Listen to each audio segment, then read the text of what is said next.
All right, guys, welcome back. Today we're going to talk about the 8-year event where you get to skill up your monsters. So specifically, what should you skill up? I looked at this event and I was like, okay, I know this is awesome because it's all skill ups, and that is kind of one of the things that Come To Us likes to sell to you the most. And if they're giving them away, you're getting some good value there, you know? So I'm really excited about this event, which means I don't want to mess it up. I want to make sure I skill up the right things and, take full advantage of what I'm going to get here, right? So let's take a look here. You've got your 5 stars. You got 5 skill ups of your 5 stars, 5 of your 4 stars, and 5 of your second awakened. So what is my kind of take on this? I think the first overall thing is to decide, if you haven't already, how you enjoy the game. What is fun for you? What do you spend the most of your time doing? Because it's really easy to find like a list of things and be like, okay, people recommend these monsters, and just do those monsters in order, and then you turn around and you're like, wait a minute, I don't use those monsters, I don't like those monsters, I don't play those monsters, why did I just skill up those monsters? So decide what you do, what you enjoy, where the fun is for you in Summoner's War. For me, it's RTA, so I'm looking at it completely from an RTA perspective.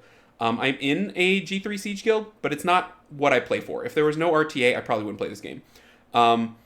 If you're a full Siege player, that makes your choices quite a bit different. If you are a farmer, that makes your choices quite a bit different. So figure out what you enjoy and then base all your decisions on that. So looking at the 5 stars, for RTA, there's kind of a pretty established tier list, but you can go by that or you can go by what you actually play. So I'm pretty particular with skill ups. So you can see I've got now 41 Devilmon. I don't skill things up unless I'm very confident they're going to see RTA play. It takes a lot for me to move beyond that and be like, I'm going to scale up this monster for fun, or I'm going to scale up this monster for siege. So where I'm probably leaning is Ethna, because I got her the skin, and I feel like she should have skill ups. So I'm thinking Ethna. The other one I'm thinking that is fun is Coco, which I don't use in RTA. In my mind, in theory, I could use Coco in RTA. That's probably a bit of a stretch. And maybe the Totemist here as well. I don't know. The Totemist is something that may be more siege focused, but could have a place in RTA. Why is this so hard for me? I have everything I skilled up I use in RTA. I do not play any monsters that are not skilled up, and I, over the past 2 seasons, have skilled up everything I need. So that's why I'm sort of like struggling a little bit, because I'm waiting to pull something that I use in RTA. So I'm probably going to wait for this event to go all the way to the end and do it right at the end. Because if I pull one of my most modeled monsters, like an Oliver or a Douglas or a Haygang, I'm going to skill up those first. And I'll probably use the event before I use my Devilmon, because Devilmon are more flexible. The event is over and then it's totally inflexible. So just decide what you do. If you play Siege every day, go for your Siege units. So that's my main advice with the 5 stars. With the 4 stars, I think a couple main things. You want to avoid anything that you can fuse, because in theory, in a pinch, you could fuse 4 stars and skill things up without any luck involved. I wouldn't scale up anything that comes from the guild shop.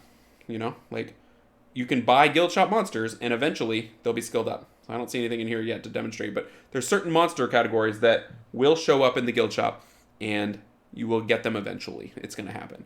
So same criteria, what you find fun, 4-star monsters. I think with 4 stars, you can be a little more flexible toward PvE units. If you have some PvE units that you use for farming or for TOA or something like that aren't skilled up, and you struggle a little bit with what they're supposed to do, or they could do what they're supposed to do a little bit better, I think it's worth throwing it into PvE, because it's 4 stars. They're not impossible to obtain. They're not like Devilmon. They're something that is somewhat available in the game. The only other thing I think with this is newer units have a little more value in terms of skill ups than older units, because you probably have more older units. Like, who's hurting for Undyne skill ups? Nobody, because we've been pulling them for forever. But, if you're going to play one of the sleepy cats, the hypno meows, you might be hurting for skill ups. If you can skill up 1, you're doing well. If you can skill up 2, you're a whale. It's kind of how I think about it. I'm considering going into the Robo, because it's also a newer unit that I don't have a lot of. I put all my Robos into Fire Robo, and I'm still lacking, 4 skill ups. And I kind of want to give this guy some leeway in RTA. I don't think he's going to be a unit that'll make the cut too often, but he's definitely trash if he's not skilled up. Like, he barely does his job as intended, and unskilled up, he's not going to do his job compared to what he's trying to defeat. And it's a pretty new unit, so I think I'm probably going to go into the Robo. So that's kind of where I'm at. All right, Second Awakening skill ups are the hardest ones ever because they are basically Devilmon. I will never second awaken a monster for a skill up. I know some people do. They make a Bernard and then they do another Bernard and they feed the Bernard to the Bernard. I think that's not smart because that energy is the most precious resource in the game. It is unwhalable, kind of. They've sold a couple little bits of it in packs, but in general, you can't just whale on dimensional energy. So it is your only way to catch up to the whales because they're the best runes in the game and everybody has an equal amount of them based on how you farm. So putting 100 of that energy into a skill up is not okay. There's not a lot of things that are more valuable than a Devilmon, but in my opinion, 100 dimensional energy is significantly more valuable than Devilmon. Significantly. Like, I don't think I'd put 20 dimensional whole energy for a skill up. Like, it's so valuable. It's so valuable. So buy it every week. Use it judiciously. So let's take a look at which 2As I think are good. Now, look at it under the same lens. What do you play? Do you play RTA? Do you play Arena? Do you? Does anyone? Is that still a thing? People are Arena mains? I don't think so, but maybe that's wrong. Or do you do Siege, right? So go from that angle, and then look at what units you use, and then how do they function, right? So here are my 2A fire monsters. This guy would benefit from skill ups, because cooldown goes down, harmful effect goes up. Those are all good things. Here's the problem. I use him only in TOA Hell, and I can beat TOA Hell with him as is. So, do I need to beat TOA Hell more? No, you beat it once, and that's it. I can beat it. Does he need to be better? Not really. That's kind of how I think about it. This guy, on the other hand, my version of this guy, I did put a couple of Devilmon into at some point on the harmful effect rate.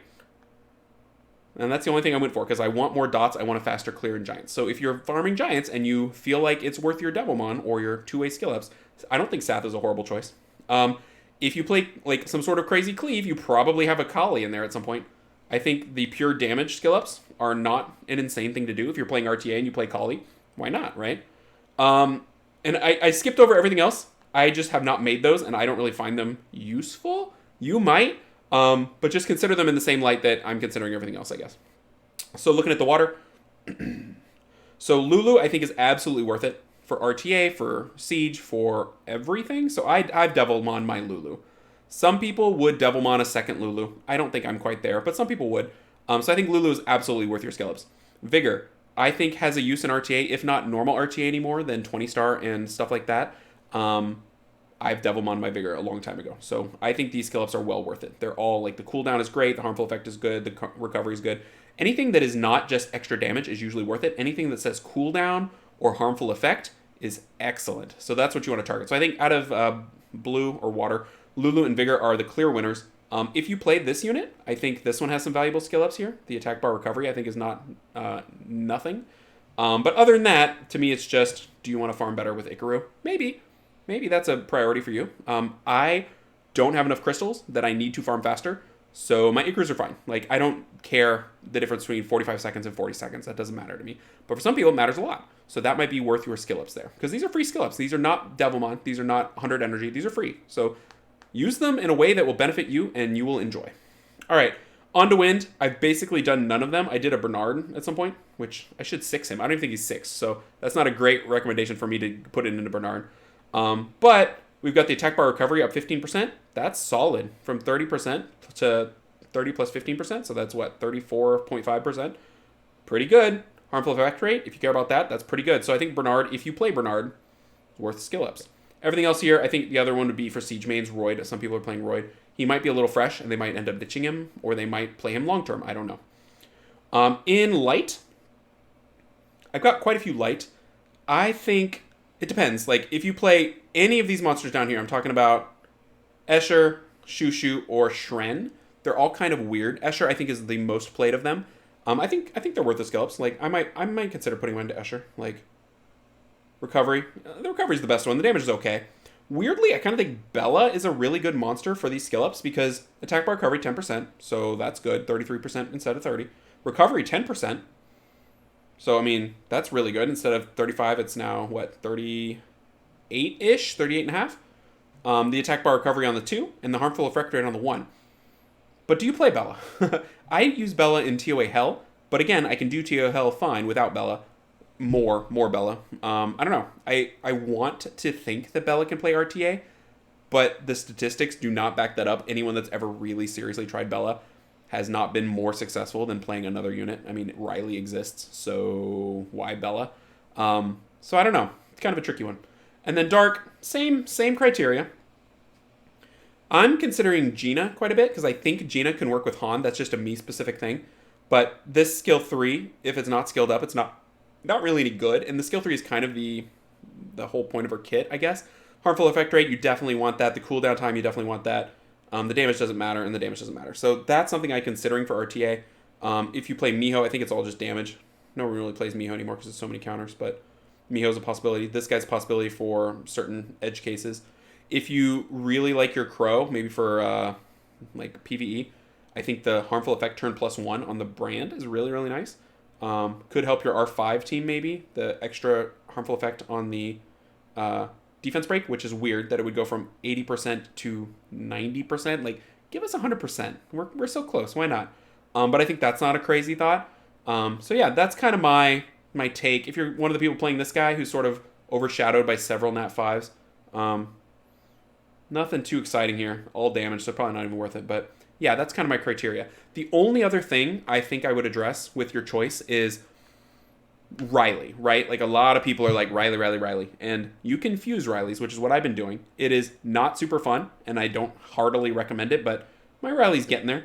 The other thing about Riley is every once in a while, they have an event that allows you to skill up fusion monsters, which that's now the Riley event for forever. Unless you haven't done your R5 dude, whatever his name is. Bailigar, right? Where's the Bailigar? Is he even out? I don't think he's even out. I don't see him. So I think Bailigar is a priority to max your R5, but then I think Riley's are going to get hit by that event so hard. Like, I cannot wait for that event. I hope it has enough skill ups to finish up my Riley. So be a little bit careful from fusion monsters, specifically Riley, because I think they're going to have another one of those events at some point, because they've had it multiple times, so I don't know why they wouldn't have it a third time or fourth time or whatever. Other than that, good luck. I'm curious if I'm missing something or if I'm coming at it from a weird angle. I would really appreciate anybody that sees any flaws in what I'm thinking, because I don't want to make a mistake. And if you see something that's obviously a mistake, I'm going to make it unless you tell me to fix it. So just let me know in the comments below, and I hope this is helpful for you guys, and I will see y'all in the next video. Take care, everybody.